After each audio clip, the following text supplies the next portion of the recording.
बिस्मिल्लाहिर्रहमानिर्रहीम।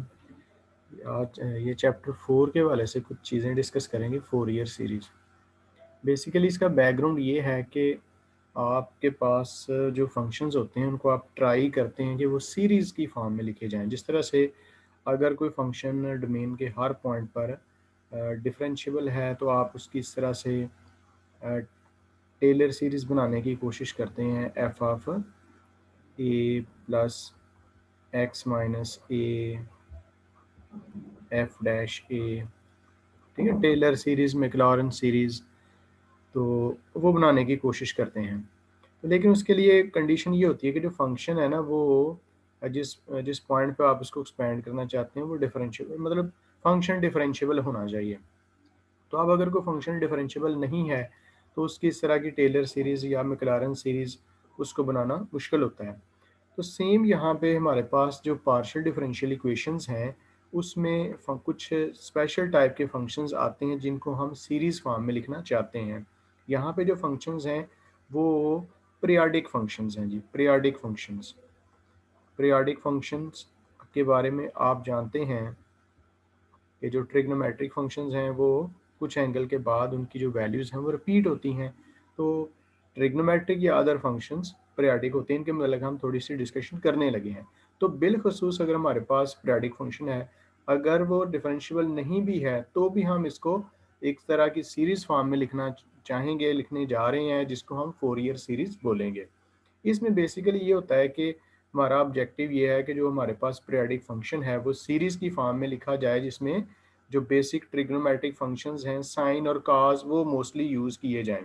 तो ये आइडिया है कि हमारे पास होंगे पीरियाडिक फंक्शंस और उनको हम सीरीज़ फॉर्म में साइन कॉस की फॉर्म में लिखने की कोशिश करेंगे। ये फर्स्ट पैराग्राफ में इसी के रिलेटेड चीज़ें बताई गई हैं। ये जेबी फोरियर है जिसकी ये काविश है और ये हमें बहुत ज़्यादा हेल्प करते हैं। तो बेसिक चीज़ ये है जो मैंने आपसे डिस्कस की। तो पीरियाडिक फंक्शंस की साइन और कॉस की सीरीज़ किस तरह से बनाते हैं और इस तरह से जो बिलफर्ज अगर डिफरेंशिएबल फंक्शंस भी हैं पीरियाडिक तो उनको हम कैसे सीरीज़ की फॉर्म में लिखेंगे, ये सारी चीज़ें इसमें देखी जाएंगी। ठीक है जी। तो the theory of Fourier series is rather complicated, but the application of this series is simple. Fourier series are in a general sense more universal than the Taylor series. ठीक है, टेलर सीरीज तो सिर्फ differentiable functions के लिए है। तो ये जो आप पीरियोडिक फंक्शंस की जो सीरीज बना रहे हैं फोरियर सीरीज, तो ये देखें their representation in terms of simple periodic functions such as sine and cos is a matter of great practical importance which leads to the Fourier series। ठीक है, ये थोड़ा सा इंट्रोडक्शन है जी। फोरियर सीरीज किस तरह के फंक्शंस की बनाई जाती हैं और इसकी गर्ज़ो गायत क्या है। पार्शियल डिफरेंशियल इक्वेशंस में हमें बार बार इस तरह की सीरीज रिप्रेजेंटेशन रिक्वायर्ड होती है। तो ये हम इस चैप्टर में फोरियर सीरीज बनाना सीखेंगे मुख्तलिफ तरह के पीरियोडिक फंक्शंस के लिए। तो देख लेते हैं जी पीरियोडिक फंक्शन क्या होता है। आप पहले से जानते हैं कि जिस तरह से साइन फंक्शन है वो अगर आपके पास थीटा है इसमें आप 2 पाई ऐड कर दें तो इवन देन इसकी वैल्यू साइन थीटा वाली वैल्यू के इक्वल होगी। तो ये जो आपके पास कोई पॉजिटिव कांस्टेंट है जो आप वेरिएबल में रिप्लेस करते हैं तो देन उससे उसकी वैल्यू में कोई फ़र्क नहीं पड़ता। इसको आप इसका पीरियड बोलते हैं। A function f of x is said to be periodic if there is some positive constant p such that f of x plus p is equal to f of x for all x from its domain। ठीक है, ये जो number है ना p, इसको जो कि constant है और F f x plus P F f x के बराबर है, इसको बोला जाता है period of this F f x. ठीक है, तो एक आगे हम बात करेंगे कि जो लीस्ट पीरियड होगा, यानी कि जैसे ये यहाँ पे 2 पाई है ना, ये छोटे से छोटा एंगल है जो आप साइन में थीटा में आप इसकी जगह पे इसको इंक्रीमेंट देंगे तो इवन देन उसकी वैल्यू में कोई फ़र्क नहीं आता। यहाँ पे अगर आप 4 पाई लिख देते तो भी sine theta plus 4 pi sine theta के इक्वल आना था। तो पीरियड क्या होगा, वो जो लीस्ट पॉजिटिव नंबर है ना पी, वो उसका एक्चुअली फंडामेंटल पीरियड उसको बोला जाता है यहाँ पे। The graph of such a function is, अच्छा, अब ये जो फंक्शन जो कि पीरियाडिक है उसके ग्राफ बनाने का तरीका ये है कि उसकी जो लेंथ है ना, इसको 2 पाई उसके पीरियड की जो लेंथ है, जो स्मॉलेस्ट पीरियड है पी, उस जैसे यहाँ पे 2 पाई है जी इसकी पीरियड की लेंथ। तो अगर आप एक ऐसा इंटरवल लें जिसकी लेंथ 2 पाई हो और उस इंटरवल में फंक्शन का ग्राफ ड्रा कर लें, तो देन उससे आगे और उससे जो पीछे है वो उसी तरह से फंक्शन का ग्राफ बनाया जा सकता है। ये लिखा हुआ है, the graph of such a function is obtained by the periodic repetition of its graph in any interval of length P. जो इसका पीरियड है ना, उतनी लेंथ का ग्राफ आप इंटरवल पे ग्राफ बना लें, और जो इसको आप एक्सटेंड कर सकते हैं बाय द पीरियोडिक रेपिटेशन। ठीक है, यानी कि जो ये बन गया है, ये पी इंटरवल जो कि इसके पीरियड की लेंथ के बराबर है, अब इसी की कॉपीज आपने आगे और उससे पीछे करते जाना है। तो ये आप पीरियडिक फंक्शन का इस तरह से ग्राफ एक्सटेंड कर सकते हैं। ओके, इसके बाद ये जैसे हमने बताया कि अगर पी एक फंक्शन का पीरियड है, तो जो 2p है वो भी इसका पीरियड होगा, जिसका मतलब ये है कि अगर F of x plus P equal है एफ ऑफ एक्स के, तो इसी तरह से F of x plus 2p, this will be written as, sorry, f of x plus p plus p, this will be equal to f of x plus p, और f of x plus p is further equal to f of x। पता ये चला कि अगर p period है तो then 2p भी period है इसका फंक्शन का, 3p 4p then so on, ये सारे इसके पीरियड्स। और इनमें से जो सबसे छोटा होगा यानी कि ये single p, this is called the fundamental period. It is easy to verify that if p is a period of f of x, then 2p is also a period of f of x, since from equation 1 f of x plus 2p को आप ऐसे लिख सकते हैं f of x plus p। ठीक है ना। और ये चूंकि फंक्शन की जो डोमेन में, ये भी डोमेन का पॉइंट है ना, तो इसमें आप p ऐड कर लेंगे, देन उससे उसकी वैल्यू में फ़र्क नहीं पड़ेगा, f of x plus p आ जाएगा। f of x plus p f of x के बराबर है, इसलिए ऐसे आप कह सकते हैं कि इसी फंक्शन का पीरियड 2p भी है। In general if n is a positive integer then np is also period of f of x, यानी कि f of x plus np is equal to f of x. Hence if p is a period of f of x, then 2p 3p 4p are also the periods of f of x. The least period of f of x is often called the fundamental period। ये जो simple p होगा, जैसे कि sine theta वाले case में 2 पाई जो था वो फंडामेंटल पीरियड है, और सिंपली इसको पीरियड भी बोला जाता है फंक्शन का। तो ये पीरियडिक फंक्शन की ज़रा डेफिनेशन क्लियर करें। राइट, अभी हम जी पहुंच गए हैं पीरियडिक फंक्शंस की जो एग्जांपल्स हैं उनकी तरफ, कि या प्रीवियसली बहुत अच्छी तरह से जानते हैं कि जो फंक्शन ये साइन एक्स है उसका पीरियड क्या है, 2 पाई है, 4 पाई है, 6, यानी कि ये पी के मल्टीपल्स हैं। ठीक है, और उनमें से जो लीस्ट है उसको आप यानी कि 2 पाई को फंडामेंटल पीरियड कह रहे हैं। तो ये साइन एक्स प्लस 2 पाई, ये कैसे साइन एक्स के इक्वल आता है, आप साइन अल्फा प्लस बीटा का इस पर फार्मूला लगाएं, तो ये साइन एक्स के इक्वल आएगा, इस पर भी लगाएं। ठीक है, यहाँ से क्लियर हो गया कि साइन एक्स का पीरियड 2 पाई है। इसी तरह से जो कॉज एक्स है ना, उसका पीरियड भी 2 पाई, जबकि टेन एक्स का पीरियड जो होता है ना वो पाई होता है। इसकी वजह ये है कि टेन एक्स प्लस पाई, देखो ना लीस्ट देखना होता है ना, आल्दो कि 2 पाई भी इसका पीरियड होगा लेकिन फंडामेंटल पीरियड इसका पाई होगा। इसको देखें ना, ये टेन अल्फा प्लस बीटा का फार्मूला लगाया गया है, टेन 180 जीरो होता है, यहाँ पर भी जीरो और यहाँ पर भी जीरो लग गया, नीचे 1 माइनस जीरो 1 रहेगी, ऊपर टेन एक्स, तो ये ten x plus pi ten x के इक्वल आ गया, जिसका मतलब ये हुआ कि टेन का जो फंडामेंटल पीरियड है वो क्या है, वो पाई है। अब जैसे हमने कहा कि जो फंक्शन पीरियडिक हैं उनके जो पीरियड, जैसे साइन एक्स का पीरियड 2 पाई है, तो आप 2 पाई लेंथ के अंदर आप इसका ग्राफ ड्रा कर लें, जैसे 0 से 2 पाई तक का आप ड्रा कर लें, या -पाई से +पाई तक, यानी कि वो इंटरवल जिसकी लेंथ है 2 पाई इसके पीरियड के बराबर होगा, उस इंटरवल में आप फंक्शन का ग्राफ ड्रा कर लें। देन इसे आगे और पीछे क्या करना है, इसे पीरियडिक रेपिटेशन है, यानी कि ये 2 पाई से आगे जो वैल्यू है वही है जो कि 0 से अगले नेक्स्ट पॉइंट पर वैल्यू, जैसे ये 0 प्लस समथिंग करें तो ये 2 पाई प्लस समथिंग वाले पॉइंट पर जो वैल्यू है उसके वैल्यू के इक्वल होगी। तो ये देखें, जैसा ग्राफ 0 से 2 पाई तक है वैसा ही 2 पाई से आगे है, और उसी से 4 पाई से भी आगे इसी की कॉपी होगी, इसी तरह से इससे पीछे भी होगी। इसी तरह से नीचे कॉस फंक्शन है, उसका भी ग्राफ ड्रा किया गया है। आप इसको देखो ना कि ये 0 से 2 पाई के दरमियान, 0 पे आप जानते हैं cos 91 होता है, तो ये इसी तरह से ये सारा 0 से 2 पाई के दरमियान इसकी वैल्यूज़ चेक करके इसका ग्राफ बना दिया गया। अब इससे आगे ग्राफ कैसे बना, जो ये यहाँ तक का पीस बन गया है ये शेप का, इसको ही ऐसे कॉपी करके आगे पेस्ट करना है, आगे पेस्ट करना है और पीछे पेस्ट करना है। सिमिलरली जो ये tan फंक्शन है उसका पीरियड चूंकि क्या है, कितना है, पाई है। ठीक है। तो ये जो ग्राफ इसका बना हुआ है ना -π/2 से +π/2 के दरमियान, यानी कि -90 और +90 के दरमियान, ये देखें ये इसकी कर्व है। ठीक है। तो ये जो इंटरवल है जिसके अंदर इसका ग्राफ बनाया गया है उसकी लेंथ कितनी है, इसके पीरियड के बराबर है, π/2 माइनस -π/2। तो ये पाई बन गया है। तो जब आपकी जो लेंथ है वो उसकी पीरियड के बराबर हो तो उसके अंदर जो ग्राफ ड्रा होता है उससे अगले इंटरवल में अगर आपने ग्राफ ड्रा करना है यानी कि इसको एक्सटेंड करना है तो उसी की कॉपी यहाँ पे राइट पे लगाते हैं, उसी तरह से लेफ्ट पे लगाते हैं। ठीक है जी। तो अब जैसे कि आपने कहा जी कि साइन एक्स का पीरियड है 2π, इसका साइन एक्स का, तो इसी तरह से अगर ये पूछा जाए कि साइन एन एक्स का पीरियड क्या होगा तो उसका आंसर क्या है, ये देखें, the period fundamental period of sin nx and cos nx are 2π/n। कैसे बोला, ये 2π/n जब आप इसमें ऐड करते हैं, ठीक है, तो देखें x को रिप्लेस किया कि आप प्रूव करना चाहते हैं ना कि 2π/n इसका पीरियड है, तो क्या करेंगे, साइन nx का चेक करना है, तो x की जगह पे क्या लगा दी, x में इंक्रीमेंट दे दी x + 2π/n, इसको आप n को मल्टीप्लाई कीजिएगा, ये बन जाएगा साइन nx + 2π। अब आप इस पे साइन अल्फा प्लस बीटा का फार्मूला लगाएं तो इजीली ये साइन nx के इक्वल आ जाएगा। इसका मतलब ये हुआ कि साइन x का पीरियड 2π और साइन nx का पीरियड कितना होगा, 2π/n। इसी तरह से ये cos का मामला है, ये दोनों एक जैसा बिहेव करते हैं। ओके।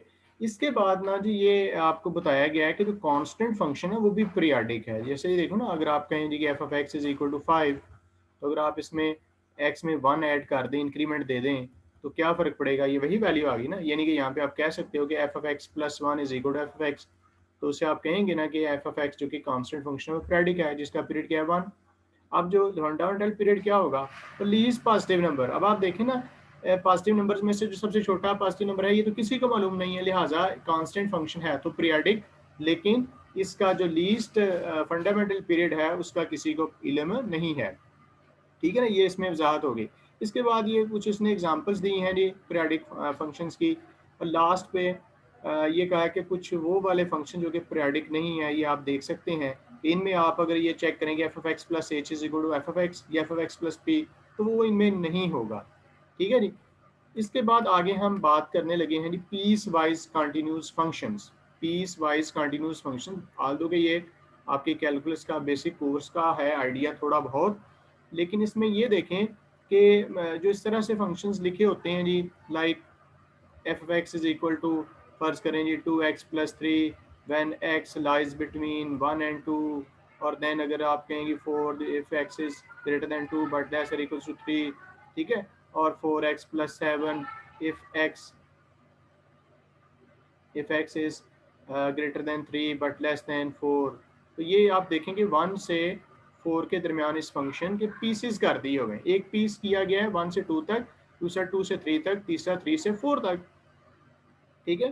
तो ये पीस वाइज कंटिन्यूस का मतलब ये है कि हर एक पीस में ये फंक्शन कंटिन्यूस है। जैसे देखें पहला पीस क्या है 1 से 2 तक, जैसे अगर आप ये कहें if this is 1 this is 2, और अगर आप इसके दरमियान फंक्शन की बात करें तो वो कंटिन्यूस हो। इसी तरह से जो इसका अगला पीस है 2 और 3 के दरमियान, फर्ज करें ये 2 और 3 है, इसके दरमियान फंक्शन फर्ज करें ये हो, तो आप देखें 2 और 3 के दरमियान भी फंक्शन क्या है, कंटिन्यूस है, क्योंकि कहीं पर भी ब्रेक नहीं है। लेकिन अगर आप ओवरऑल इंटरवल 1 to 4 में देखें तो ये फंक्शन कंटिन्यूस नहीं है, क्योंकि आप देखें ना 2 की बात करें तो ये इसका ब्रेकिंग पॉइंट है, जहाँ पे आप जब इसकी लेफ्ट हैंड लिमिट 2 पे निकालेंगे तो वो हायर पॉइंट है, हायर वैल्यू है, जबकि 2 पे जब आप राइट हैंड लिमिट निकालेंगे थोड़ी होगी। तो यानी कि पीस वाइज कंटिन्यूस फंक्शंस का मतलब क्या हुआ कि वो सिर्फ पीसेस पर कंटिन्यूस है, और जो उनके ब्रेकिंग पॉइंट्स हैं ना वहाँ पर वो फंक्शन डिसकंटिन्यूस है। और डिसकंटिन्यूस की भी किस्में हैं, और इसमें डिसकंटिन्यूटी की वो वाली किस्म है जिसको आप कहते हैं फाइनाइट डिसकंटिन्यूटी। फाइनाइट डिसकंटिन्यूटी का मतलब ये होता है कि वैल्यू तो एग्जिस्ट कर रही है, लेकिन वो वाली वैल्यू लिमिट वाली वैल्यू के इक्वल नहीं होती। बाद ऐसे भी फंक्शंस होंगे ना, जैसे आप यहाँ पे देखें, आगे है एग्जांपल अगले पेज के ऊपर, कि जो ब्रेकिंग पॉइंट पीस वाइज तो फंक्शन है, लेकिन जो जिस पॉइंट पे वो ब्रेक हुआ है वहाँ पे फंक्शन की जो वैल्यू है वो इन्फिनिटी है। तो इस तो जो टॉपिक है, जो बात हम कर रहे हैं कि पीस वाइज कंटिन्यूस फंक्शन, ये होता है कि वो उस इंटरवल में उसके पीसेस बने होते हैं डोमेन के, और हर पीस पर फंक्शन है कंटिन्यूस है। और जहाँ पे ब्रेक हुआ है, जैसे यहाँ पे आप देखो ना, ये है फंक्शन। तो ये ए से बी इंटरवल के दौरान ये फंक्शन की ये शेप है। तो ये एक पीस बना हुआ है ए से x1 तक, एक बना है x1 से x2 और x2 और x3 से। अब आप देखेंगे ये ए टू x1 तक ये फंक्शन कंटिन्यूस है, कहीं पर भी ब्रेक नहीं हुआ। अब x1 से x2 तक देखें, वहाँ पर भी ये कंटिन्यूस है। इससे आगे देखें ये भी कंटिन्यूस, इससे आगे देखें वो भी कंटिन्यूस। लेकिन ये जो पॉइंट है x और x1 और x2, यहाँ पे अगर आप देखें कि लेफ्ट हैंड लिमिट का आंसर ये है, इतनी हाइट है ना, और राइट हैंड लिमिट का आंसर ये है, जो कि आपस में इक्वल नहीं है। आल्दो के इस पॉइंट पर फंक्शन की वैल्यू फाइनाइट है, जंप तो है लेकिन ये फाइनाइट जंप है, यानी कि यहाँ पे वैल्यू इन्फिनिटी नहीं हो रही। तो इस तरह के फंक्शन को आप पीस वाइज कंटिन्यूस फंक्शन कहते हैं। A function f of x is said to be piecewise या sectionally continuous on an interval this if f of x is defined on that interval, यानी कि इस पूरे इंटरवल में फंक्शन डिफाइंड है, किसी पॉइंट पर भी इसकी वैल्यू ऐसी नहीं है कि जो एग्जिस्ट ना करे, यानी कि इनफाइनाइट ना हो, such that the interval can be divided into finite number of sub intervals in each of which f of x is continuous. इसके बाद है the left and right hand limits of f of x at the end points of each sub intervals are finite. ये जो and हर सब interval है ना, ये पहला जो सब इंटरवल बनाया है ये उसका एंड पॉइंट है 2, और ये दूसरे सब इंटरवल का स्टार्टिंग पॉइंट है। तो कह रहा है कि एंड पॉइंट्स और स्टार्टिंग पॉइंट्स है ना, वहाँ पे वैल्यूज एग्जिस्ट करती हैं लेकिन वहाँ पे जंप होगा। The right hand limits of f of x at the end points of each subintervals are finite. Jumps हैं तो सही, लेकिन उनकी जो वैल्यू है जंप की वो finite है। Another way of stating this is to say that piecewise continuous function is one that has at most a finite number of finite discontinuities. तो कह रहा है कि ये piecewise function continuous वो होगा जिसमें जो discontinuous हैं उनकी तादाद finite हो। जैसे यहाँ पे देखें, जहाँ पे पीस खत्म हुआ है ना एक, उस पॉइंट पर एक कंटिन्यूटी है, फिर जहाँ पे दूसरी जगह पे जाके ब्रेक होगा वहां पे डिसकंटिन्यूटी है। तो ये डिसकंटिन्यूटीज की जो तादाद है वो फाइनाइट है, और जो डिसकंटिन्यूज हैं वो कौन सी हैं, finite, there at most a finite number of finite discontinuities. ठीक है, इसका मतलब ये है an example of a function which is piecewise continuous is shown graphically in this figure, वो नीचे एक्सप्लेन कर दिया गया। अब आप देखो यहाँ पे जो जंप है, फर्ज करें यहाँ पे उसने एक्स के लिखा हुआ है, फर्ज करें हम x1 की बात करते हैं। ठीक है, तो x1 पर जो राइट हैंड लिमिट है वो क्या है, वो x1 जब आप यहाँ पे हैं तो उसकी जो कॉरस्पॉन्डिंग हाइट है वो आपको ये मिलेगी यहाँ पे, और जो लेफ्ट हैंड लिमिट जब आप लेते हैं तो उस वक्त x1 की लेफ्ट साइड पे जाके देखें तो आपको कॉरस्पॉन्डिंग ग्राफ की हाइट ये मिलती है। तो ये वो जंप है। दिस इज, अगर आप इसको कह लें y2, दिस इज y1, तो ये y2 माइनस y1 ये है वो जंप, इसकी magnitude. This is the distance between the left and the right hand ends of the graph at x, अगर मैंने x के की बजाय x1 इसको कहा हुआ है। राइट, ये अभी एग्जांपल्स हमारे सामने आ गई हैं। Specific example of a piecewise continuous function is this. अगर आप इस फंक्शन को देखें जिसका ये ग्राफ भी प्लॉट हुआ है, इस फंक्शन की जो डोमेन है तो देखें स्टार्ट हो रही है 1 से 0 से और 5 के दरमियान है, और चले 0 और 5 भी 5 इसमें इंक्लूड नहीं किया गया। 0 और 5 के दौरान इसके पीसेस किए गए हैं। देखिए पहला पीस कहाँ है, 0 से लेकर और 1 से छोटा, ये देखें 0 से लेकर 1 तक जो फंक्शन के पीस की जो वैल्यू है वो क्या है, वो 1 है, यानी कि ये कांस्टेंट है। जब आप जानते हैं ना कि y इक्वल टू सी हो तो वो क्या होती है, हॉरिजॉन्टल लाइन होती है, और जितनी सी की वैल्यू है उतनी हाइट पर ये फंक्शन होता है। तो ये इसका पहला पीस है, f of x equal to 1। इसके बाद जो नेक्स्ट पीस है जो 1 और 3 के दरमियान है, 1 शामिल है और 3 शामिल है नहीं है। ठीक है, इसके दरमियान फंक्शन किस तरह का है, y इक्वल टू इस तरह का, जैसे x माइनस 1 या t माइनस 1। तो ये एक लाइन का ग्राफ है, तो ये इसकी लाइन की इक्वेशन है, तो ये यहाँ पे मेंशन कर दी गई, इसको ड्रा इजीली किया जा सकता है। ठीक है, इसके बाद नेक्स्ट पीस है वो 3 से स्टार्ट होता है और 4 से पहले ही एंड हो जाता है। उस दौरान फंक्शन जो है ना वो इस वाली लाइन के इक्वल है जिसका ये ग्राफ ड्रा हुआ है। उससे आगे 4 को शामिल करके 5 तक की जो वैल्यूज हैं वो फिर कांस्टेंट है, -1, तो ये है, यानी कि ये पीस वाइज फंक्शन है। तो हर सेक्शंस, हर पीस पर फंक्शन कंटिन्यूस है, हर पीस पर फंक्शन कंटिन्यूस है, और जो इनकी जो बाउंड्रीज हैं वहाँ पे वो एक तो ये है कि वो वाली बाउंड्रीज, वो वाले एंड पॉइंट जो कि सेक्शंस के एंड पॉइंट्स हैं वहाँ पर उनकी तादाद फाइनाइट है, यानी कि फाइनाइट नंबर ऑफ पीसेस किए गए हैं, और यहाँ पे finite number of finite discontinuities हैं, यानी कि 1 2 3, क्योंकि यहाँ पे आप देखो ना, यहाँ पे लेफ्ट हैंड लिमिट की वैल्यू होगी ये 1 और राइट हैंड लिमिट की वैल्यू 0, तो ये जब लिमिट्स ही एग्जिस्ट नहीं कर रही तो फंक्शन कंटिन्यूस कैसे हो सकता है? आल्दो कि यहाँ पे 1 पे वैल्यू एग्जिस्ट करती है, 1 पे वैल्यू क्या है? 1 पे वैल्यू 0 है। ये देखिए जब x एग्जैक्टली इक्वल टू 1 है तो वैल्यू इस वाले p से हासिल होगी, ठीक है? तो वो वैल्यू 0 है, लेफ्ट हैंड लिमिट 1 है, राइट हैंड लिमिट 0 है। तो जब ये तीनों चीज़ें इक्वल होंगी तो फिर ये आप 1 पे कह सकते हैं कि ये फंक्शन कंटिन्यूस है। यानी कि इस तरह से ये 3 का मामला है, यहाँ पर भी फंक्शन डिसकंटिन्यूस है, 4 पर भी डिसकंटिन्यूस है, 5 पर भी देख सकते हैं। तो ये क्या है? Piecewise continuous. हाँ, पीसेस में ये कंटिन्यूस है, लेकिन जो उनकी बाउंड्रीज एंड पॉइंट्स हैं वहाँ पे कंटिन्यूस नहीं है। ओके, मजीद एग्जांपल्स भी नीचे दी गई हैं आपके सामने कि ये जो फंक्शन है ये इसे कहते हैं unit step function. Unit step function क्या होता है कि जब आप x की राइट साइड पे हैं, यानी कि जब x पॉजिटिव है तो फंक्शन की वैल्यू एक अदद कांस्टेंट के बराबर है। जब आप उसकी लेफ्ट साइड पे हैं तो फंक्शन की वैल्यू क्या है? 0। देखें ये लेफ्ट साइड पे ये लाइनें ज़रा गौर से देखें, डार्क की गई हैं। ये डार्क लाइन है, ये फंक्शन के ग्राफ को ज़ाहिर कर रही है। यानी कि जब x पॉजिटिव तो फंक्शन, यानी कि यहाँ पे ये है f(x) is equal to 1 when x is greater or equal to 0 and x f(x) is 0 when x is less than 0। ये x की लेफ्ट साइड पे है तो फंक्शन की वैल्यू क्या है? 0 है, ठीक है? तो ये यूनिट स्टेप फंक्शन, ये भी क्या है? पीस वाइज कंटिन्यूस फंक्शन है।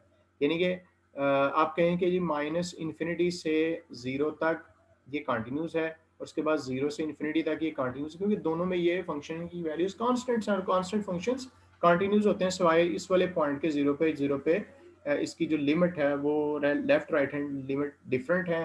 तो यहाँ पर ये फंक्शन कंटिन्यूस नहीं है, तो ये पीस वाइज कंटिन्यूस फंक्शन। इसके बाद ये नेक्स्ट फंक्शन कहा गया है square wave function. Square wave function, इसमें देखें कि ये k कोई एक वैल्यू है, यानी कि जैसे यहाँ पे k 1 था तो ये 0 और 1 के दरमियान इसकी वैल्यू k है। अब 1 और 2 के दरमियान माइनस k है, ठीक है? यानी कि 1 प्लस फिर -1, मतलब प्लस के फिर माइनस के प्लस के फिर माइनस के। ये देखें इस तरह से ये चल रहा है। इसको ये भी पीस वाइज कंटिन्यूस फंक्शन है। ये हर पीस में, यानी कि 0 से ये 1 तक के पीस में कंटिन्यूस है, फिर 1 से 2 तक के पीस में कंटिन्यूस है, जबकि 1 पे ये आके कंटिन्यूस नहीं है।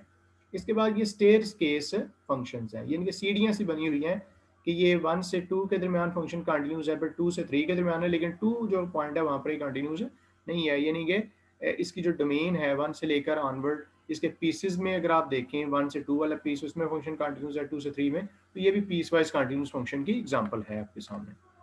इसके अलावा ये जो आपके पास एक फंक्शन दिया गया है ना f(x) इक्वल टू 1/x और इसकी डोमेन है -1 से +1, यहाँ पे ये डिस्कस करना है कि क्या ये वाला फंक्शन भी -1 और +1 के दरमियान पीस वाइज कंटिन्यूस है। जिसका मतलब ये है कि अगर आप इसके पीसेस बनाएं, पीसेस कैसे बनेंगे कि आप देखो ना कि -1 और 1 के दरमियान 0 वो पॉइंट है कि जहाँ पे फंक्शन की वैल्यू एग्जिस्ट नहीं करती, यानी कि f(0) यहाँ पे क्या है? इन्फिनिटी है, ठीक है? तो लेकिन अगर आप इसके 0 से पहले रहें, -1 और 0 के दरमियान देखिए फंक्शन का ग्राफ ये बना हुआ है, मुसलसल है, कहीं पर भी ब्रेकिंग पॉइंट नहीं है। तो इस वाले पीस में यानी कि -1 से 0 तक ओपन इंटरवल में ये फंक्शन कंटिन्यूस है। इसी तरह से ये जो 1 से 0 से लेकर 1 तक का पीस है, इसमें भी फंक्शन कंटिन्यूस है। तो क्या हम इसको sectionally piecewise continuous function बोल दें? तो हमें ये देखना है कि जिस पॉइंट पर ये कंटिन्यूस नहीं है वहां पर उसकी वैल्यू क्या है? फाइनाइट है या इनफाइनाइट है? तो देखो यहाँ पे इनफाइनाइट है, तो फाइनाइट डिसकंटिन्यूटी होनी चाहिए, finite number of finite discontinuity. यहाँ पर जो डिसकंटिन्यूटी है वो फाइनाइट नेचर की नहीं है। यहाँ पे 0 पे फंक्शन की वैल्यू इन्फिनिटी है। अगर फाइनाइट होती तो जैसे वहां पे ऊपर value left right hand limit different थी, जबकि वैल्यू एग्जिस्ट कर रही थी, फाइनाइट थी, तो वो पीस वाइज था। ये फंक्शन जो है वो पीस वाइज कंटिन्यूस फंक्शन नहीं है। इसी तरह से ये एक्सप्लेन किया गया। Similarly the function of x equal tan x is not piecewise continuous on this कि -π/2 से +π/2 के दरमियान ये फंक्शन पीस वाइज कंटिन्यूस नहीं है, क्योंकि अगर आप इसका पीस बनाए ना -π/2 से 0 ये वाला एक इंटरवल और दूसरा ये वाला जो 0 से π/2 प्लस वाला है। अब आप देखें इनकी बाउंड्रीज पर क्या कहा गया था कि फाइनाइट डिसकंटिन्यूटी होनी चाहिए, मतलब ये कि वहाँ पे जो वैल्यू ऑफ द फंक्शन है वो फाइनाइट होनी चाहिए, जबकि -90 और +90 दोनों पर फंक्शन की जो वैल्यू है वो इनफाइनाइट है। अगर आप इसमें ये वैल्यू फाइनाइट होती तो फिर ये पीस वाइज फंक्शन होता। राइट, अभी हम पहुँच गए पेज 183 पर और सेक्शन 4.4, जिसमें ये लिखा हुआ ऑर्थोगोनैलिटी रिलेशनशिप। ये बेसिकली तो कैलकुलस के इंटीग्रेशन के रिजल्ट्स हैं कि ये एक छोटा सा इंटेग्रल है कि माइनस पाई से प्लस पाई के दरमियान साइन के एक्स का जो इंटेग्रल है वो जीरो होता है, चाहे इसमें आप के को 1 2 3 कुछ भी लें। देखिए सादा सी चीज़ है, आप इंटीग्रेशन कीजिए माइनस ये क्या है वन साइन के एक्स का इंटीग्रल क्या लिखोगे आप, माइनस कास के एक्स ओवर के लिमिट्स लगाओगे तो वो देखें ना ऑटोमेटिकली ये सेम वैल्यूज बन रही है ना, तो ये जीरो हो जाएगा। सिमिलरली अगर आप कॉस के एक्स का इंटीग्रल माइनस पाई से प्लस पाई के दरमियान लेंगे तो सेम सिचुएशन बनेगी। तो एक छोटी सी इंटीग्रेशन का रिजल्ट है, लेकिन इस रिजल्ट को आपने याद रखना है। ठीक है, ओके। इसी तरह से आप ये तीन और रिजल्ट हैं, देखें इंटीग्रेशन क्या है, माइनस पाई से प्लस पाई, माइनस पाई से प्लस पाई, यहाँ पे cos m x cos n x, इसमें क्या है sine m x sine n x, यानी कि इसमें दोनों काज हैं और काज एम एक्स और एन एक्स दोनों साइन है। और यहाँ पे देखो क्या है, एक साइन है और एक काज है। तो ये कह रहा है कि इस इंटीग्रल की वैल्यू जीरो होगी जब इसमें एम और एन इक्वल नहीं होंगे। ठीक है, और अगर इसमें एम और एन इक्वल हो जाए तो देन इसी इंटीग्रल की वैल्यू क्या होगी, वो पाई के इक्वल होगी। ठीक है, तो इसको हम कैसे वेरीफाई करेंगे, पहले हम ये लेंगे कि इसमें एम और एन क्या है, डिफरेंट। तो देखो ना ये प्रोडक्ट्स को सम या डिफरेंस में चेंज करने का, यानी कि बेसिकली ये इंटीग्रेशन का काम है, सादा सी चीज़ है जो बेसिक लेवल लेवल पे करवा ली गई हुई है। तो यहाँ पे आप इस फार्मूले का यूज़ करोगे, two cos alpha cos beta क्या होता है, cos alpha minus beta plus cos alpha plus beta. ठीक है, तो इसमें जब ये एम और एन डिफरेंट है तो फिर इसकी वैल्यू को जीरो प्रूव करना है, और जब इसमें एम और एन इक्वल है तो देन इसकी वैल्यू को आपने पाई के इक्वल प्रूव करना है। इसी तरह से लेकिन ये इजी है कि आपसे ये हो जाएंगे, जस्ट मैं ये कह रहा हूँ कि आप इसको थोड़ा सा याद रखें, क्योंकि अभी हम डायरेक्ट इनको यूज़ करेंगे तो वहाँ पे प्रूव नहीं करेंगे। पहली बात ये बताइए, माइनस पाई से प्लस पाई साइन की एक्स का इंटीग्रल जीरो है, और माइनस पाई से प्लस पाई काज की एक्स, यानी कि सिंपल काज और सिंपल जो का साइन है ना, उसका इंटीग्रल माइनस पाई से प्लस पाई के दरमियान क्या होता है, जीरो होता है। अब जब दो ट्रिग्नोमेट्रिक फंक्शंस का प्रोडक्ट है कॉस और कॉस का, उसकी वैल्यू जीरो होगी अगर इसमें एम और एन इक्वल नहीं होगी, और इसकी वैल्यू पाई होगी अगर इसमें एम और एन इक्वल होगी। सेम साइन के लिए भी, लेकिन जिसमें साइन है और देन कॉस है उसकी वैल्यू कुछ भी एम और एन हो किसी भी तरह के, चाहे इक्वल हो चाहे अन इक्वल हो, उसकी वैल्यू क्या होती है, जीरो होती है। तो इसको आप इजीली वेरीफाई करेंगे, आप देख लें। देखें ये क्वाइट इजी टू डू, जो पहले वाला उसने उठाया है cos mx cos nx minus pi से प्लस पाई, तो ये उसी तरह उस फार्मूले के इस्तेमाल से 1/2 cos alpha minus beta into x plus this. अब आप इसको देखो ना, ये दो इंटीजर्स का डिफरेंस भी एक इंटीजर ही होता है। पीछे हमने पढ़ा कि माइनस पाई से प्लस पाई cos के एक्स का इंटीग्रल क्या होता है, जीरो होता है। तो ये इसको के समझे ना आप, इसकी वैल्यू जीरो। इस तरह से ये भी कि एम प्लस एन भी इंटीजर है, इसकी वैल्यू भी जीरो, तो ये ईजी है। अब अगर आप इसमें एम और एन को इक्वल लेते हो, यानी कि cos एम एक्स और एन एक्स में इक्वल है, फर्स्ट कर लें एम इक्वल टू एन, तो एम की जगह पे एन लगा लें, तो ये cos स्केयर एन एक्स बन जाएगा। अब आप जानते हैं कि साइन स्केयर थीटा और cos स्केयर थीटा की इंटीग्रेशन कैसे करते हो, हाफ एंगल फार्मूला लगाते हो, one plus cos 2 n x, और फिर करें इसकी integration. This is quite easy job, और फिर इसमें लिमिट्स लगाएं, you will get pi. Similarly जब आप इस इंटीग्रल को सॉल्व करने चाहते हैं और इसमें एम और एन को इक्वल नहीं लेते, तो फिर आप इस पर भी हाफ एंगल फार्मूले के इस्तेमाल से इसको इस तरह से लिखोगे। अब ये वही है cos के एक्स जब लिमिट माइनस पाई से प्लस पाई हो जीरो, और ये वही पुरानी चीज़ जो मैंने कहा कि रिजल्ट तो बेसिक है लेकिन इसको आप जेन में याद रखना है। अगर इसमें एम और एन को इक्वल लेते हैं तो देन ये एम की जगह पे एन आगे साइंस के एन एक्स, तो इसको वन माइनस का हाफ एंगल फार्मूला यूज़ करें, इंटीग्रेशन करें, इसका आंसर पाई आएगा। अब लास्ट में क्या है कि दोनों एक साइन है और एक काज है, इसमें पहले आप एम और एन को इक्वल नहीं ले रहे तो भी इसका आंसर जीरो लाना है, और जब एम और एन आपस में इक्वल है तब भी इसका आंसर जीरो लेके आना है। तो ये इस पर हाफ एंगल फार्मूला लगाया। ठीक है, अब ये साइन के एक्स वाला फार्मूला और साइन के एक्स वाला फार्मूला दोनों वैल्यू होंगे जीरो। तो ये अब लास्ट केस हम इसमें नेक्स्ट देख लेते हैं। राइट, तो अब आप अगर इसमें एम और एन को इक्वल लेते हैं साइन एम एक्स और कॉज एन एक्स में, तो ये इधर भी एम की जगह पे एन आ गया। तो ये साइन कॉज आप वो साइन टू थीटा वाला फार्मूला लगाए ना, टू से डिवाइड करेंगे, this will become sine two n x, और फिर से इसको आप के ज्यूम करें ना, तो माइनस पाई से प्लस पाई साइन के एक्स का इंटीग्रल फिर से उसी रिजल्ट के मुताबिक जीरो होता है। तो ये बेसिक से इंटेग्रल्स हैं जो कि आगे हमने बार बार इस्तेमाल करने हैं। और एक्चुअली हमारा टास्क यही है कि एक जो पीरियाडिक फंक्शन है उसकी वो जो फोरियर सीरीज़ है साइन और कॉस की मदद से वो कैसे बनाते हैं। ठीक है, अभी यहाँ पे ये देखें कि एक फंक्शन है आपके पास विच इज़ पीरियाडिक, और इसका पीरियड क्या लिया गया, 2 पाई। तो अब ये जो इंटेग्रल है जो कि बार बार आ रहा है माइनस पाई से plus pi f x d x. ठीक है, अगर एक फंक्शन है जिसका पीरियड 2x है, 2 पाई है, तो देन आप ये देखें जो लोअर और अपर लिमिट्स है ना, ये आप अपनी मर्जी की लगा सकते हैं। देखो ना यहाँ पे लिमिट्स क्या है, माइनस पाई से प्लस पाई, इसमें क्या है सी और सी प्लस टू पाई। कहता है कि आप कुछ भी लोअर लिमिट लगाओ, लेकिन जो आप लोअर लिमिट लगाते हो उसमें उसके पीरियड के बराबर एंगल ऐड कर लेना है। जैसे अगर आपने नीचे सी लिखा है तो ऊपर क्या लिखा है सी प्लस टू पाई, तो ये इस वाले रिजल्ट के यानी कि integral from minus pi to plus pi f x d x can be written as integral from any number and then upper limit में क्या लेना है, इसी में आपने टू पाई ऐड करना है और then f x d x. फिर c is an arbitrary constant, या आप कुछ भी ले सकते हो। इवन के सी लेंगे तो ये बन जाएगा जीरो से टू पाई। अगर आप इसको सी को लोगे माइनस पाई, तो जब माइनस पाई इसमें ऐड करो तो ये पुराना आ सकता है। ये दोनों चीज़ें आपस में इक्वल हैं, इसको हम वेरीफाई करने लगे हैं। ये भी एक इंटीग्रल है जो कि आगे फोरियर सीरीज बनाते हुए इस्तेमाल होता है, जिसको आपने भी प्रूव करके जहन में याद रखना है।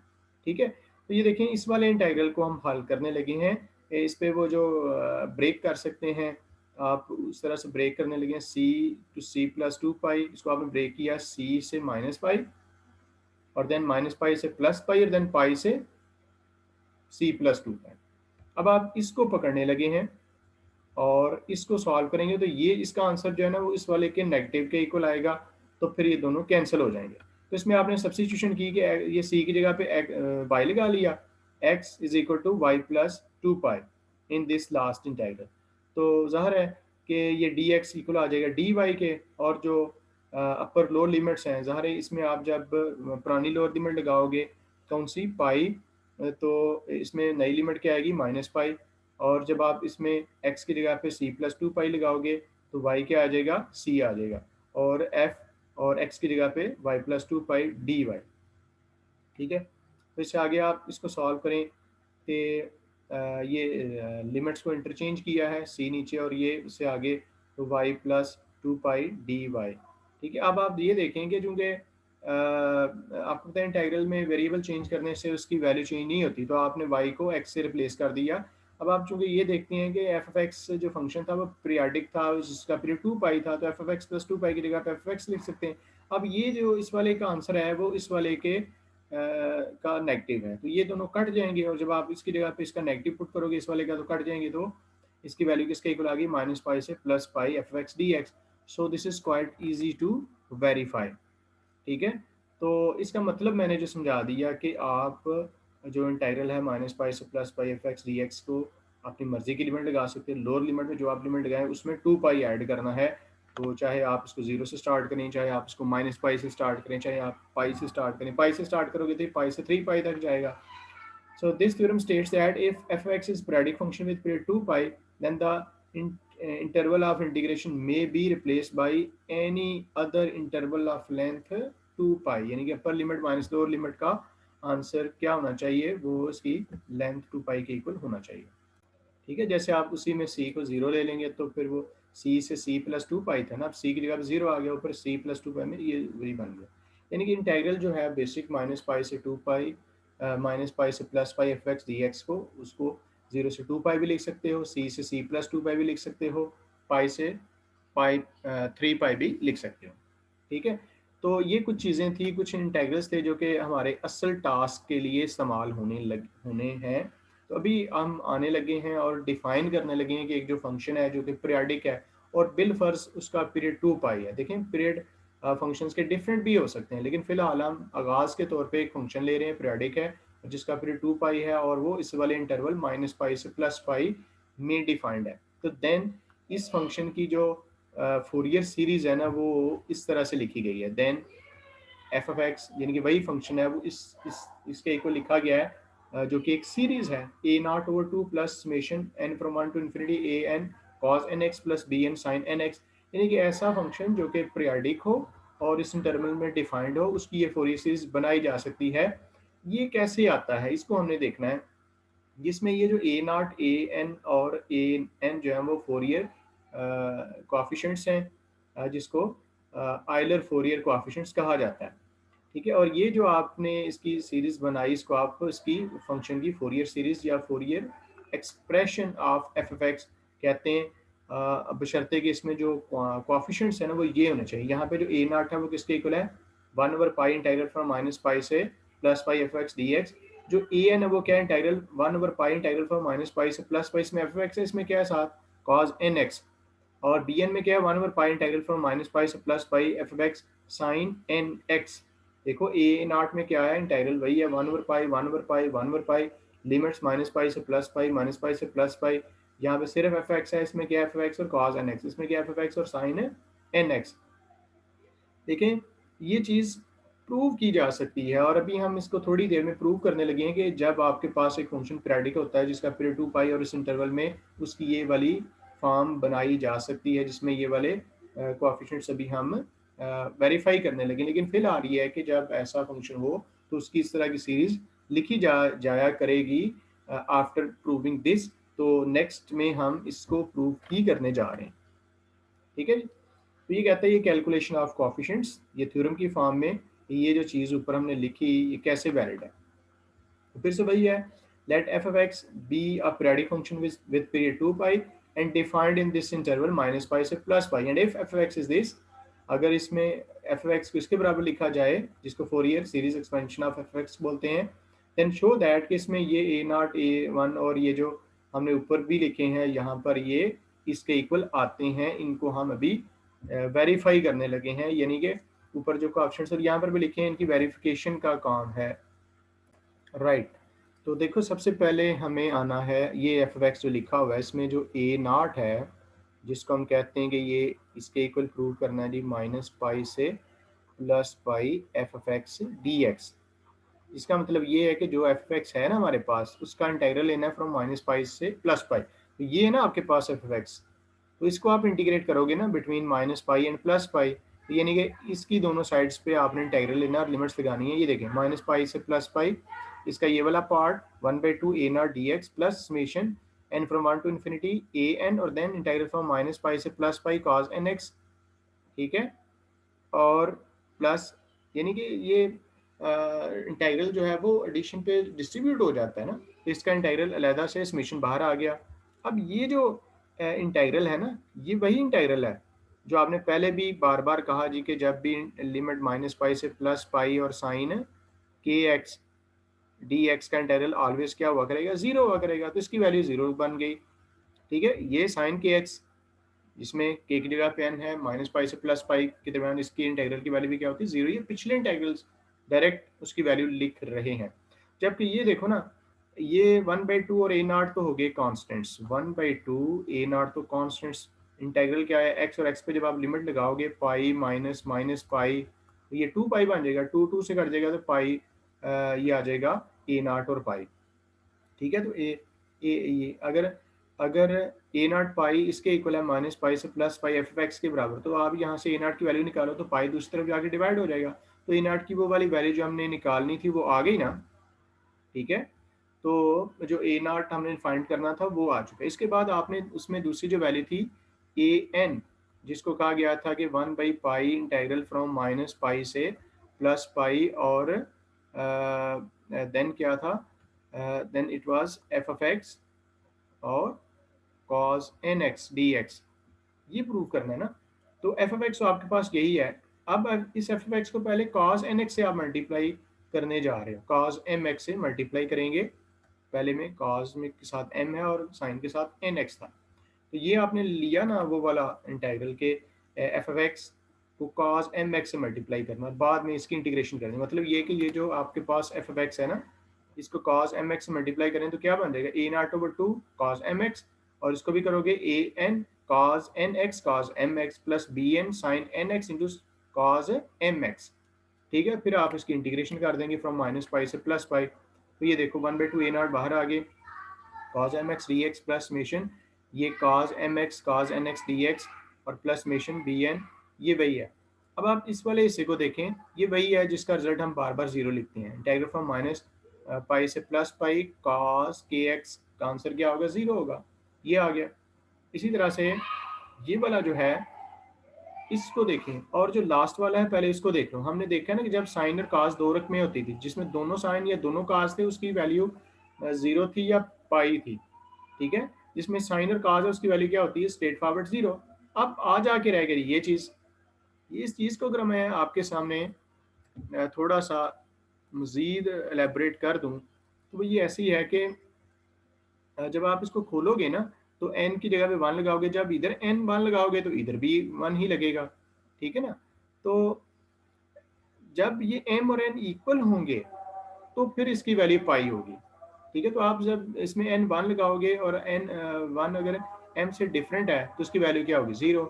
जब आप इसको खोलते चले जाओगे तो सारी टर्में 0 होती जाएंगी, सिवाय वो वाली टर्म जिसमें n की जगह पे m आया होगा, ठीक है। जब आप इसमें n की जगह पे m लगाएंगे तो क्या बन जाएगा, am then integral from minus pi से plus pi cos mx into cos mx, ठीक है। तो इस सूरत में इसकी वैल्यू आप जानते हैं कि वो पाई के इक्वल हो जाएगी, और साथ में जो कोएफिशिएंट आएगा वो am आएगा, तो ये am की वैल्यू आ गई। अब आप जी डियर स्टूडेंट्स, तो यहाँ से आपने देखा कि ए एम इंटू पाई की वैल्यू किसके इक्वल आ गई, integral from minus pi to plus pi f x cos m x. अगर ए एम की वैल्यू निकालोगे तो पाई दूसरी तरफ जाके डिवाइड हो जाएगा और ये ए एम की वैल्यू आ गई। अब आपने सिमिलरली जो बी एन की वैल्यू निकालनी थी, तो ये मतलब अब एम को एन से रिप्लेस किया जा सकता है, तो ये एन की वैल्यू आ गई। अब जो दूसरा था जो कि बी एन है, उसकी वैल्यू ये थी ना 1/पाई इंटीग्रल फ्रॉम माइनस पाई से plus pi f f x और sine n x d x. तो एफ एफ एक्स जो ऊपर दिया गया उसको साइन एन एक्स से मल्टीप्लाई करें और देन उसका इंटीग्रल लें माइनस पाई से प्लस पाई, तो ये लिया जा रहा है जी f f x sine m x, ठीक है। तो 1/2 ए नाट और साथ में ये मल्टीप्लाई हुआ ना साइन एम एक्स, और यहाँ पर भी जाके ये जो साइन एम एक्स है वो दोनों से जाके मल्टीप्लाई हो गया, साथ ही इंटीग्रल अप्लाई हो गया। अब इसकी वैल्यू फिर से 0, ठीक है। और जब साइन एक साइन और एक कास हो तो उसकी वैल्यू भी 0 होती है, दूसरी वाली वैल्यू भी 0 होगी। जो लास्ट वाली है ना, जब आप इसमें एन क्यू को वैल्यूज दोगे ना, तो पहली वैल्यू आएगी b1 और यहाँ पर भी साइन एक्स। जब आप यहाँ पे एन की जगह 2 लगाओगे तो ये बन जाएगा b2 और साइन यहाँ पे आ जाएगा 2x। हत्ता कि आप एन की वैल्यू से इंक्रीज करते करते जब यहाँ पे एन की वैल्यू m के बराबर आएगी तो इधर भी आ जाएगा bm और इधर भी साइन mx। तो जब साइन दो साइन हो और दोनों में ये जो m और n इक्वल आ जाए तो उस वक्त सारे इंटीग्रल की वैल्यू क्या हो जाती है, पाई हो जाती है। और इधर जो आप n जो लगा रहे हो यहाँ पे m वही m आएगा ना, तो ये bm पाई इसके इक्वल आ गया। यहाँ से आप bm की वैल्यू निकालोगे तो पाई दूसरी तरफ जाके डिवाइड हो जाएगा, और इसी तरह से जो दूसरा है उसकी वैल्यू भी निकल आएगी। जी डियर स्टूडेंट्स, तो ये bm की वैल्यू आ गई। अब आप m को n से रिप्लेस कर दें तो ये वो सारे कोएफिशिएंट्स जो कि हमें देखने थे, वेरीफाई करने थे, वो हमने कर दिए, ठीक है। मतलब ये कि अब जब आपके पास कोई पीरियोडिक फंक्शन हो जिसका पीरियड 2 पाई हो और वो इंटरवल माइनस पाई से प्लस पाई के दरमियान डिफाइंड होगा, तो उसकी आप ये फोरियर सीरीज इस तरह से आप लिख लिया करेंगे कि summation n from 1 to infinity a n cos, इस तरह से n x plus b n sine n x, जिसमें ये जो कोएफिशिएंट्स हैं ए एन बी एन और जो ए नाट है वो एक्सप्लेन हो चुके हैं। तो अब हम थोड़ा सा ये देखना चाहते हैं कि ये जो यहाँ पे ए नाट आपने लिखा कि जी ये 1/पाई इंटीग्रल फ्रॉम माइनस पाई से plus pi f f x है, और इसी तरह से जो आपने बी एन कहा कि ये 1/पाई इंटीग्रल फ्रॉम माइनस पाई से प्लस पाई, और आपने कहा जी कि एफ एफ एक्स और cos n x d x, और इस तरह से जो सॉरी ये ए एन और इस तरह से जो नीचे बी एन, इन सब की जो वैल्यूज लिखी है। तो इसमें ये जो लिमिट्स हैं क्या हर दफ़ा ये माइनस पाई से प्लस पाई के दरमियान ही रहा करेंगी, या इसको आप कुछ रद्दबदल कर सकते हो, ठीक है।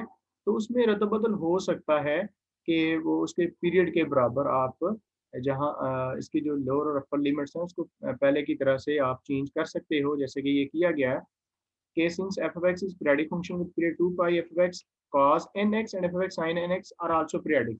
देखो अगर एक फंक्शन पीरियडिक है, साइन और cos तो होते ही पीरियडिक हैं, तो अगर दो फंक्शंस पीरियडिक हैं तो उनका प्रोडक्ट भी पीरियडिक होता है।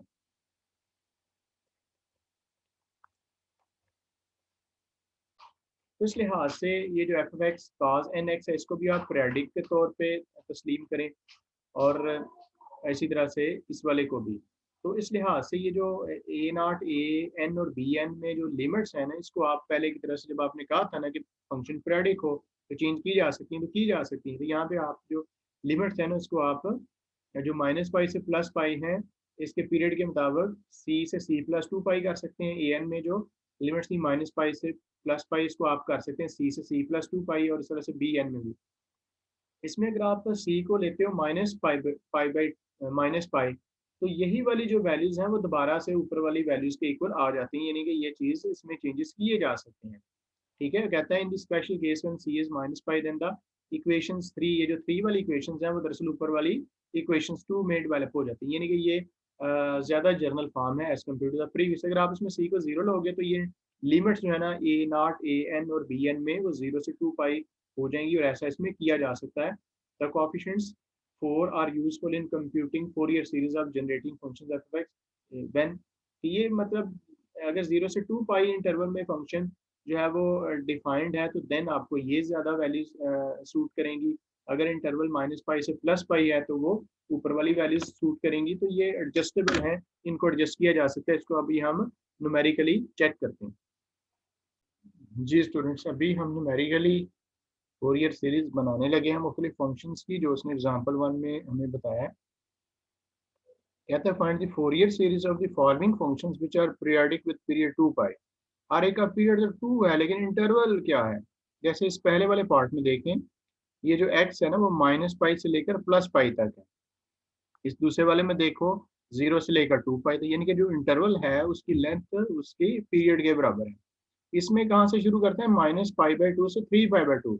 तो 3 pi by two minus pi by two आप करोगे तो ये भी 2 पाई के इक्वल आएगा। लेकिन इसमें जो आप फोरियर कोएफिशिएंट्स निकालेंगे ना, उसमें लिमिट्स माइनस पाई से प्लस पाई, इसमें 0 से 2 पाई, और इसमें माइनस पाई बाई टू से 3 पाई बाई टू यूज की जाएगी। तो चूंकि जो फोरियर सीरीज एक्सपेंशन है वो किसके इक्वल हमने लिखी, वो थी a naught by two plus summation n from 1 से इंफिनिटी, और ये था a n cos n x plus b n sine n x. तो ये फोरियर सीरीज तो ये है। इसमें हमें just a naught a one a n और बी एन की वैल्यूज कैलकुलेट करनी है, और ए नॉट का जो फार्मूला है वो जो कि 1/पाई और माइनस पाई से plus pi f f x d x. ठीक है, यही चीज़ जब आप इस वाले फंक्शन के लिए कैलकुलेट करने जाओगे ना ए नॉट, तो उसमें जो लिमिट्स होंगी वो देखो 0 से 2 पाई इस्तेमाल की जाएगी। ठीक है, तो ये जो पहला फंक्शन है तो पीरियडिक, लेकिन ये पीस वाइज है। माइनस पाई से प्लस 0 के दरमियान इसकी वैल्यू 0 है, ये देखो ना, माइनस पाई से 0 के दरमियान देखिए फंक्शन 0 पे पड़ा हुआ है हॉरिजॉन्टल लाइन पे। इसके बाद 0 से पाई के दरमियान ये देखें, इसकी जो फंक्शन है वो 1 के बराबर है, उसके इसी तरह से आगे चलता जा रहा है। तो हमने इसकी जो माइनस पाई से प्लस पाई, अगर आपने दूसरी लिमिट्स यूज़ करनी है 0 से 2 पाई, तो इसको आप थोड़ा सा एक्सटेंड करेंगे। जैसे आपने कहा जी कि पीरियडिक फंक्शन को आगे एक्सटेंड किया जा सकता है कि इसके पीरियड के बराबर जो लेंथ है उसमें जो फंक्शन की शेप है उससे आगे भी उसकी कॉपी होगी। ठीक है, तो आइए स्टार्ट करते हैं। ये इसने फोरियर सीरीज लिख दी, और इसमें ए नॉट क्या होगा, 1/पाई इंटीग्रल फ्रॉम माइनस पाई से plus pi f x d x. ठीक है, अब ये जो इंटरवल है माइनस पाई से प्लस पाई, इसको ब्रेक किया गया, क्योंकि यहाँ पे आगे ब्रेक है ना, माइनस पाई से 0 तक प्लस 0 से पाई तक। अब जब आप माइनस पाई और 0 के दरमियान है, माइनस पाई 0 के दरमियान एफ एफ एक्स किसके इक्वल है? 0 के बराबर है। देखिए कहाँ पे लिखा हुआ है, फंक्शन में लिखा हुआ है। जब आप एक्स माइनस पाई और प्लस 0 के दरमियान है तो फंक्शन 0 के बराबर है, तो यहाँ पे एफ एक्स की 0 आ गया। जब आप 0 से पाई के दरमियान है तो फंक्शन की वैल्यू किसके बराबर है? 1 के बराबर है, ये देखें लिखी हुई है। ठीक है, तो ये पहला पार्ट है वो तो हो गया ना 0, और जो दूसरा है वो तो सादा सा इंटीग्रल 1 का इंटीग्रल एक्स, और एक्स पे जब आप लिमिट लगाओगे तो ये पाई रिजल्ट देगा। नीचे भी पाई है तो पाई पाई से कट जाएगा, और ये जो ए नॉट है उसकी वैल्यू आ गई 1। अब इसके बाद आपने ए एन निकालना, वो क्या है? 1/पाई इंटीग्रल फ्रॉम माइनस पाई से plus pi f x cos n x. ठीक है, तो अब आप इसको भी तोड़ोगे, इस वाले इंटीग्रल को माइनस पाई से 0 और 0 से पाई तक ले जाओगे। अब जब ये जो चीज़ है, आप जब माइनस पाई से प्लस पाई 0 के दरमियान हो तो एफ एक्स तो 0 के बराबर है, तो इसकी जगह पे 0 आ गया। दूसरे में ये 1 के बराबर है, ये पहला हिस्सा फिर से 0 हो गया। अब दूसरा क्या है? कॉस के एक्स। ठीक है, इसको आप इंटीग्रेट कर लें, ये sine n x over n. ठीक है ना, सादा सा है, और इसमें आप लिमिट लगाइएगा तो इसकी वैल्यू आ गई 0। तो ये ए एन किसके इक्वल आ गया? 0 के इक्वल आ गया। ए नॉट 1 के बराबर, ए एन 0 के बराबर। अब बी एन रह गया, बी एन की वैल्यू क्या है? 1/पाई इंटीग्रल फ्रॉम माइनस पाई से plus pi f x sine n x d x. इसको भी आपने थोड़ा माइनस पाई से 0 0 से, इसमें भी फंक्शन 0 के बराबर, आप ये पार्ट रह गया। इसको अब आप नेक्स्ट स्टेप में इंटीग्रेट करेंगे, राइट। तो इसको भी आप इजीली इंटीग्रेट कर लेंगे, माइनस साइन आएगा, लिमिट लगाएं, वैल्यूएट करें। अब काज एन पाई किसके इक्वल होता है, -1 की पावर एन। यहाँ पे आपने देखा कि जो बी एन है वो किसके इक्वल है, b n is equal to 1/n pi into 1 - 1 की पावर एन। तो जब आप इसमें एन की वैल्यूज लगाओगे, 1 लगाओगे ना, तो ये क्या बन जाएगा, -1 की पावर 1 1 हो गई, तो 1 और माइनस माइनस प्लस हो जाएगा, 2 बन जाएगा, और इधर 1 आ जाएगा, तो 2/पाई आ जाएगा। जब आप बी की जगह पे 1 लगाएंगे, जब आप एन की जगह पे 2 लगाओगे ना, तो ये पावर इवन हो गई, तो -1 की पावर 2 1 होती है, 1 - 1 0 हो गया, बी 2 बन गया 0। जब आप इसमें 3 लगाओगे तो ये फिर से 8 हो जाएगी, इस दोनों का सम फिर से 2/3 पाई आ जाएगा। बी 4 फिर से 0 और बी 5 2/5 पाई। अब आपने जो लिखनी थी फोरियर सीरीज, जो कि इसके इक्वल थी ना, कि f(x) इक्वल टू ये a0/2 प्लस ये थी ना समेशन n फ्रॉम 1 से infinity an cos nx plus bn sin nx। अब जो a0 ये 1 के इक्वल है, ये बन गया 1/2 समेशन n फ्रॉम 1 से इंफिनिटी। अब ये जो ये था ना ए एन, वो 0 हो चुका है, पीछे हमने प्रूव किया, ये वाला हिस्सा खत्म हो गया, जस्ट क्या रह गया b n cos sorry sine n x. जब आप इसको एक्सपेंड करोगे तो ऐसे एक्सपेंड होगा 1/2 प्लस, यहाँ पे क्या लिखोगे, b1 sorry sine sign 1x, फिर क्या लिखोगे b2 साइन 2x, फिर क्या लिखोगे b3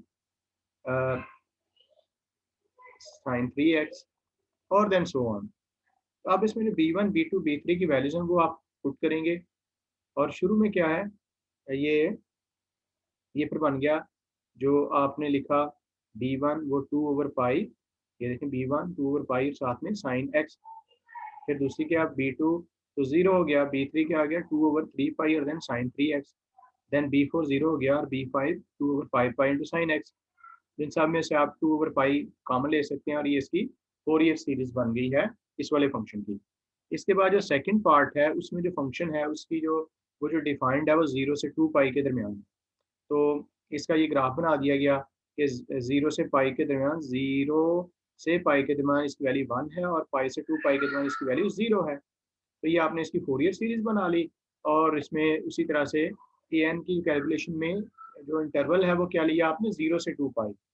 ये इसलिए क्योंकि इसमें जो डोमेन है, जो इंटरवल जिस पे ये फंक्शन डिफाइंड है वो 0 से 2 पाई था, तो ये जो लिमिट थी -पाई से 2 पाई प्लस पाई या 0 से 2 पाई या पाई से 3 पाई, जो भी आप, यानी कि इंटरवल गैप जो है ना वो 2 पाई का रखना होता है। तो फिर आपने ना इसको जो चूँकि पीस वाइज था, इसको थोड़ा इस लिमिट को 0 से पाई और देन पाई से 2 पाई। अब 0 से पाई के दौरान आप देख लें ना ग्राफ में फंक्शन 1 के बराबर है, और इसके दौरान 0, ये दूसरा वाला पार्ट हो गया 0, ये 1 का इंटीग्रल आप इजीली यहाँ से a0 की वैल्यू 1 है, पिछले क्वेश्चन में a0 की वैल्यू 0 आई थी, सॉरी वहाँ पर भी 1 आई थी, इधर भी 1 आई। अब आप an देख 1/2 पाई 0 से 2 पाई f(x) cos nx, इसको भी आपने तोड़ा 0 से 2 पाई और पाई से 2 पाई। अब जब बस पाई और 2 पाई से के दरमियान फंक्शन 0 है, तो ये वाला पार्ट 0 हो गया। अब इसमें आप रह गए, तो ये इसको आप इंटीग्रेट करें, इसका आंसर आ गया 0। तो ये अगेन इसमें ए एन की वैल्यू 0 आ गई। अब बी एन की वैल्यू निकालेंगे, तो उसको भी आप ऐसे तोड़ेंगे, और नेक्स्ट पेज पे हम जाएंगे, राइट। तो ये वो कैलकुलेशन जारी है, ये उसी तरह का सिमिलर रिजल्ट यहाँ पे बन गया, और अकॉर्डिंगली आपने ये सीरीज में ये लिखा कि ये b1 cos x और प्लस b2 क्या था 2/3x cos 2x, ये बाद में काम ले लिया गया, ये सिमिलर था। अब इससे आगे जो थर्ड पार्ट है उसमें जो देखिए ना, इंटरवल जिस पे ये फंक्शन डिफाइंड है वो -पाई/2 से 3 पाई/2, यानी कि -90 से 270, इनका भी गैप 2 पाई का बनता है। The graph of f(x) with respect to pi and its periodic extension is given in this।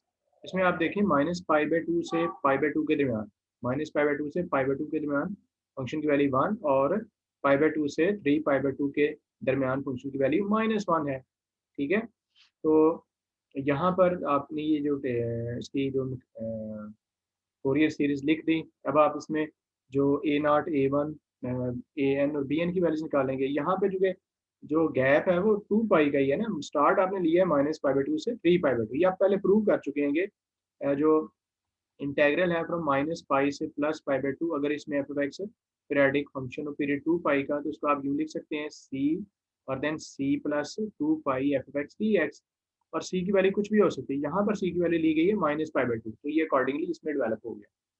तो इसमें आपने इसको थोड़ा -π/2 से π/2 की तरह, जहाँ तक इसमें ब्रेक है फंक्शन को देख के, और देन 2π/2 से 3π/2, इस तरह इसकी वैल्यू 1 है, इस तरह इसकी वैल्यू 1, इस तरह इसको आप इंटीग्रेशन का काम है, इजीली यहाँ से ए नॉट निकाला जा सकता है, right.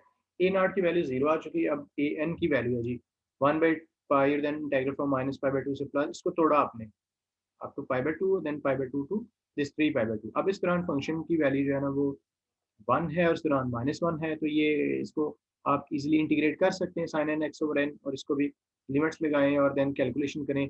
You got your answer a n equal to what, ये है जी 4/n pi then sine n π/2, ठीक है। और चूँकि इसका जैसे आपने कहा ना कि साइन एक्स का पीरियड 2 पाई और साइन एन एन π/2 का पीरियड यहाँ पे क्या। हाँ जी, इसको ना थोड़ा सा सिंप्लीफाई किया गया है कि साइन 3n π/2, इसको लिखा गया ऐसे sine 2n pi minus n π/2, subtraction करके देख लें, इसी के इक्वल है। और देन इसको अगर आप फार्मूला लगाएंगे तो ये फर्दर किसके इक्वल आएगा, ये आएगा -sin n π/2।